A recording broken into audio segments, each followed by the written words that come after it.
चलो कुछ सीखते हैं। और आज से बेहतर कोई दिन नहीं हो सकता। आज बुद्ध पूर्णिमा है दोस्तों। भगवान बुद्ध के जीवन की जो 3 महत्वपूर्ण घटनाएं हैं, उनका जन्म, उनको ज्ञान की प्राप्ति और उनका निधन, जिसे हम महापरिनिर्वाण कहते हैं, वो तीनों आज ही के दिन, जो भारतीय कैलेंडर है उसमें आज वैशाख महीने की पूर्णिमा है, वैसाखी पूर्णिमा। वैसाखी पूर्णिमा के दिन ही कहते हैं भगवान बुद्ध का जन्म भी हुआ था, उनको ज्ञान की प्राप्ति भी हुई थी और उनका निधन भी हुआ था। ये तीनों तिथियां भगवान बुद्ध के जीवन में आज ही के दिन। तो मैंने सोचा क्यों ना बुद्ध के बारे में ही सीखा जाए कुछ, क्योंकि जैसा मैंने अपने बचपन में देखा था, जब मैं 5वीं कक्षा में था, क्लास 5 में था, तब से लेकर और कॉलेज तक बुद्ध किसी न किसी रूप में हमारे सिलेबस में होते थे। तो आपके भी सिलेबस में कहीं ना कहीं ये होंगे। और जो हो प्रोजेक्ट के बच्चे हैं, जिनमें से अधिकांश अभी शायद रोज़ा भी रख रहे होंगे, तो रमज़ान के इस पाक महीने में भगवान बुद्ध के बारे में या महात्मा बुद्ध के बारे में जानना बहुत ही अच्छा होगा। और ये इसलिए भी कि क्यों दुनिया महात्मा बुद्ध को इतना जानती है। भारत में बहुत सारे बड़े बड़े महात्मा, बहुत बड़े बड़े विद्वान, बहुत बड़े बड़े योद्धा, बहुत बड़े बड़े राजा हुए, लेकिन भारत की पहचान दुनिया में बुद्ध को लेकर है। तो क्यों जानती है दुनिया बुद्ध के बारे में इतना, और बुद्ध के बारे में हमें क्या क्या जानना चाहिए, उसको हम आज कोशिश करेंगे इस वीडियो में जानने की। तो जैसा कि आप सब लोग जानते हैं, जो बुद्ध हैं उनका जन्म आज से 2500 साल से भी पहले, कहते हैं कि तकरीबन 563 बीसी में, 563 बीसी में बुद्ध का जन्म लुम्बिनी नामक स्थान में हुआ था, जिसे आज हम नेपाल में पाते हैं। ये भारत और नेपाल की सीमा के पास है। उस समय उस राज्य को शायद कपिलवस्तु कहते थे, जो बहुत सारे स्रोतों में मिलता है। और जो यहाँ के लोग थे, जिनकी सरकार थी, उनको शाक्य कहते थे। इसलिए बहुत सारे स्रोतों में हम बुद्ध को शाक्य मुनि के नाम से भी जानते हैं। लेकिन जब बुद्ध का जन्म हुआ तो उनका नाम सिद्धार्थ था। बहुत जगह हम उनको गौतम बुद्ध नाम से जानते हैं। ये गौतम कहाँ से आया? गौतम उनके वंश का नाम था, उनके गोत्र का नाम था। जैसे आज आप बहुत लोगों के नाम के आगे कश्यप देखते हैं, भारद्वाज देखते हैं, या बहुत सारे जो मुस्लिम नाम हैं उसमें भी आपको कुछ खास, जैसे बुखारी, आपको कुरैशी। इसी तरह से जो बुद्ध थे वो गौतम थे, गौतम कुल के थे, तो इसीलिए उनको गौतम बुद्ध कहा जाता था। लेकिन उनका बचपन का नाम सिद्धार्थ था। और कहते हैं कि किसी ज्योतिषी ने जब बुद्ध का जन्म हुआ तो जो उनके माता पिता थे, माता उनकी माया देवी थी और पिता का नाम शुद्धोदन था। तो शुद्धोदन को उस ज्योतिषी ने बताया कि इस बालक में संन्यास लेने की प्रवृत्ति होगी, तो इसको आप जितना ज़्यादा घर के अंदर रख सकें, जितना एक चारदीवारी में रख सकें, उतना बेहतर होगा। तो शुद्धोदन ने बहुत उनको घर से बाहर निकलने नहीं दिया। बहुत ही कंट्रोल्ड इन्वायरमेंट में जो राज प्रासाद था, जो राजमहल था, उसके अंदर ही सारी सुविधाएं, खेलने कूदने, संगीत, इन सब चीज़ की रखी थी, ताकि वो दुनिया में लिप्त रहें, क्योंकि राजा थे, राजा को अपना उत्तराधिकारी चाहिए। तो उनकी शादी भी कम उम्र में हो गई। उनकी पत्नी का नाम यशोधरा है, आप में से बहुत लोग जानते होंगे। उनको एक बेटा भी हुआ जिसका नाम राहुल था। लेकिन कहीं न कहीं बुद्ध के मन में बहुत सारे प्रश्न आते रहते थे। तो कहते हैं कि तकरीबन 29 साल की जब उनकी उम्र हुई, तो एक बार उन्होंने अपने जो उनके सारथी थे, जैसे आज की तारीख में आपके पास ड्राइवर होता है गाड़ी में, उस तरह से उस ज़माने में चूँकि घोड़े की गाड़ियाँ होती थी या दूसरे जानवरों से ले जाने वाली गाड़ियाँ होती थीं। तो जो उनका सारथी था छंद, उसको कहा कि तुम मुझे राजमहल से बाहर ले जाओ। और उनको 4 अनुभव हुए सबसे पहले उन्होंने एक बूढ़े आदमी को देखा। आप जानते हैं कि बुढ़ापे में बहुत सारी व्याधियाँ, बहुत सारी बीमारियाँ, बहुत तरह की कमजोरियाँ आदमी में घर कर लेती हैं। तो उस बूढ़े आदमी को देखकर उनको बहुत दुख हुआ। फिर एक दूसरा अनुभव हुआ, उन्होंने एक बीमार आदमी को देखा। फिर उनके मन में बहुत दुख आया। तीसरा उनका अनुभव हुआ, एक उन्होंने मरे हुए आदमी को देखा और भी दुख हुआ। और एक चौथा उनको अनुभव हुआ जब उन्होंने एक सन्यासी को देखा जो इन सब दुखों से निजात पाने के लिए, उससे मुक्ति पाने के लिए कोशिश कर रहा था। तो ये जो चार उनके अनुभव हुए, उसके आधार पर उन्होंने ये तय किया कि मुझे इस दुख के कारण को समझना है और इस दुख से कैसे मुक्ति पाई जा सकती है। इसके लिए उन्होंने घर से निकलने का फैसला किया। उस निकलने की घटना को महाविनिष्क्रमण कहते हैं, द ग्रेट डिपार्चर कहते हैं, जब वो अपने राजप्रसाद से निकलकर और ज्ञान की प्राप्ति के लिए निकले। और आप सब जानते हैं कि ज्ञान की प्राप्ति के लिए वो घूमते घूमते तकरीबन 35 साल की अवस्था में, 29 साल में निकले और 35वें साल में जाकर उनके आयु के उनको ज्ञान की प्राप्ति हुई। और ये ज्ञान की प्राप्ति उनको, जो आज का बिहार है उसमें बोध गया है, इनके नाम से ही अब गया को बोध गया के नाम से जानते हैं। वहाँ पे एक पीपल के वृक्ष के नीचे इनको उस ज्ञान की प्राप्ति हुई जिसके लिए इतने दिन से ये परेशान थे। और जब उनको इस ज्ञान की प्राप्ति हुई तो उन्होंने कहा कि मुझे इसको ज़रूर बाकी लोगों से साझा करना चाहिए, शेयर करना चाहिए। तो उन्होंने अपनी यात्रा, जो ज्ञान की प्राप्ति की यात्रा थी, उन्होंने वाराणसी से शुरू की थी, काशी से शुरू की थी। काशी में एक तरफ आपने देखा हो गंगा के किनारे वाराणसी के मंदिर हैं, बहुत सारे घाट हैं, दूसरी तरफ सारनाथ है। तो सारनाथ में एक उद्यान में उन्होंने सबसे पहले जो चार आर्य सत्य उनको पता चले थे अपने ज्ञान की खोज में, उन सबको उन्होंने शेयर किया। तो थोड़ा सा हम उन चार आर्य सत्यों के बारे में जान लेते हैं कि चार आर्य सत्य थे क्या। तो पहली बात ये थी कि उन्होंने कहा कि दुख हैं। पहले ये इस बात को समझना कि संसार में दुख हैं, ये मान लेना, ये पहला आर्य सत्य है। आर्य का मतलब होता है जो यूनिवर्सल होता है, जो हमेशा के लिए होता है, शाश्वत होता है, परमानेंट होता है। मतलब कुछ ऐसे सच होते हैं जो समय के साथ बदलते हैं, कुछ ऐसे सच हैं जो बदलते नहीं हैं। तो जो पहला आर्य सत्य था वो ये था कि संसार में दुख हैं। मैंने आपने ये माना कि दुख हैं संसार में। दूसरा आर्य सत्य क्या है कि दुख के कारण हैं, दुख का कोई कारण होता है। तीसरा आर्य सत्य क्या था कि इसका निवारण संभव है, दुख से मुक्ति पाई जा सकती है। और जो चौथा आर्य सत्य था वो क्या था कि उस मुक्ति के लिए एक मार्ग है जिस पर आपको चलना पड़ता है। उस मार्ग को फिर बुद्ध ने अष्टांगिक मार्ग के रूप में बताया कि ये 8 रास्ते हैं जिसके माध्यम से आप इन सब से मुक्ति पा सकते हैं। तो जब उसका उपदेश उन्होंने किया, उस उपदेश की घटना को धर्म चक्र प्रवर्तन कहते हैं। ये भी बहुत ही महत्वपूर्ण घटना है बुद्ध के जीवन में। और ये जो घटनाएं हो गई, इसके बाद बुद्ध ने लोगों को जीवन के सही जो मायने हैं, जीवन के जो सही लक्ष्य हैं, वो लोगों को बताना शुरू किया। वो घूम घूम कर लोगों को उपदेश करते थे, लोग उनके शिष्य बनने लगे, लोग उनके शागिर्द बनने लगे। और बड़े पैमाने पर उनके शागिर्दों में राजा भी होते थे, राजा के मंत्री भी होते थे, और वहाँ से लेकर बड़े बड़े व्यापारी भी होते थे और आम लोग भी होते थे।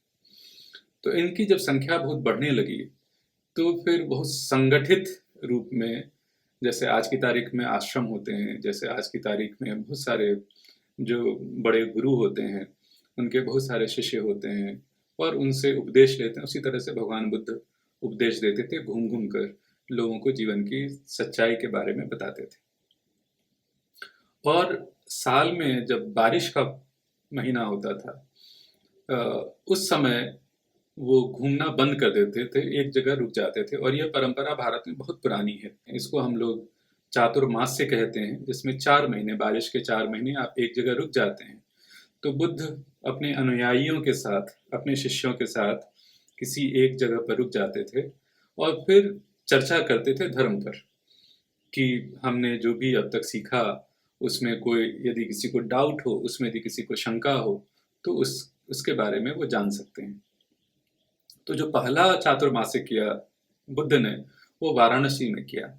और उसके बाद फिर वैशाली में, राजगृह में, अलग अलग स्थानों पर घूम करके वो क्योंकि जिस रास्ते में होते थे, जहाँ बारिश का मौसम आ जाता था, वहाँ पर वो रुक जाते थे। बुद्ध ने अपना 14वां, मैंने आपको बताया था कि 35वें साल में उनको ज्ञान की प्राप्ति हुई, तो उसके बाद जो चातुर्मासिक का सिलसिला शुरू हुआ हर एक साल, तो 14वां जो उनका चातुर्मास्य था वो श्रावस्ती में हुआ। श्रावस्ती आज की तारीख में लखनऊ से तकरीबन 1.5-2 घंटे की दूरी पर, 100 किलोमीटर की दूरी पर श्रावस्ती एक जगह है। पहले वो गोंडा में, बलरामपुर, गोंडा, और श्रावस्ती एक स्वयं जिला है। श्रावस्ती में उन्होंने चातुर्मास्य किया, और उसके बाद लगातार जब तकरीबन 20-25 सालों तक जो चातुर्मास्य था वो बुद्ध ने श्रावस्ती में किया। क्यों किया, इसकी चर्चा हम लोग फिर करेंगे। सिर्फ आपको इतना बता दें कि श्रावस्ती उस समय में बहुत ही बड़ा बिजनेस सेंटर था, जिसमें देश के सभी जो व्यापारिक राजमार्ग थे वहाँ पर मिलते थे। पूरे देश के व्यापारी वहाँ पर रहते थे, और चूंकि व्यापार का बहुत बड़ा केंद्र था, तो शिक्षा का भी बहुत बड़ा केंद्र था, संस्कृति का भी बहुत बड़ा केंद्र था, और वहाँ से उनकी बातें सारी दुनिया में फैलने लगी। क्यों? क्योंकि जब व्यापारी व्यापार करने आता है, तो व्यापार के साथ साथ जो भी बड़े बड़े व्यापारिक केंद्र होते हैं, वहाँ की अन्य गतिविधियों के बारे में भी जानता है और उनको लेकर के जाता है। बुद्ध इतने लोकप्रिय थे श्रावस्ती में, और उनके जो उपदेश थे वो इतने ज़्यादा लोगों को आकर्षित करते थे कि वो सारे उपदेश ये व्यापारी वहाँ से लेकर जाने लगे। और तभी आप देखते हैं कि बहुत कम समय में सारी दुनिया में बुद्ध के जो विचार हैं, बुद्ध के उपदेश हैं, वो घूमने लगते हैं। मैंने शुरू में कहा था कि बुद्ध के बारे में इतना जानते क्यों हैं? जानते इसलिए हैं कि बुद्ध ने बड़े संगठित रूप में अपने शिष्यों को, और जो उनके भिक्षु थे, जो उनके संघ में रहते थे, हमेशा उनके साथ जो वार्तालाप करते थे, उनके साथ जो उनका डिस्कोर्स होता था, उनके साथ जो सवाल जवाब होते थे, वो सब उनके मृत्यु के बाद जो उनके शिष्यों ने सुना था, उसको उन्होंने संगठित किया, उनको उन्होंने इकट्ठा किया, और उसको दो पिटक, पिटक का मतलब होता है पिटारा, जिसमें आप सारी चीज़ें सहेज कर रखते हैं। एक को कहते हैं सुत्त पिटक, अर्थात जो डिस्कोर्स हुआ था, भगवान बुद्ध ने जो उपदेश किए थे उसका संग्रह हुआ, और एक विनय पिटक, विनय बोलते हैं नियम को। तो जो बुद्ध के धर्म में या बुद्ध के संघ में जो नियम थे, उनको जो एकत्र किया गया था, उन सुत्त पिटक और विनय पिटक में बुद्ध ने क्या क्या उपदेश किए थे। बुद्ध ने जीवन के बारे में, और समाज के बारे में, ईश्वर के बारे में, ईश्वर की अवधारणा के बारे में जो जो बातें कही थी, वो सब सुत्त पिटक और विनय पिटक के माध्यम से हमको जानने को मिलता है। और फिर इन सुत्त पिटक और विनय पिटक में जो बुद्ध की बातें थी, बुद्ध के उपदेश थे, वो सब अन्य भाषाओं में उसके अनुवाद किए गए। दूसरी बात मैं आपको यही बता दूं कि बुद्ध को इसलिए भी लोग ज़्यादा जानते हैं, या उस समय लोग ज़्यादा फॉलो करते थे, कि बुद्ध ने लोगों की जो आम बोलचाल की भाषा थी, उसमें अपनी बात रखी थी। आपको पता ही है कि बुद्ध के समय में संस्कृत जो है वो सरकार की भाषा थी, या जो उच्च वर्ग के लोग थे उनकी भाषा थी, धर्म की भाषा थी, जो उस समय का कर्मकांड था उसकी भाषा थी। तो संस्कृत में सब लोगों को सब कुछ समझ में नहीं आता था। बुद्ध ने जानबूझकर जो उस समय की लोक भाषा थी पाली, पाली में अपनी बात कही।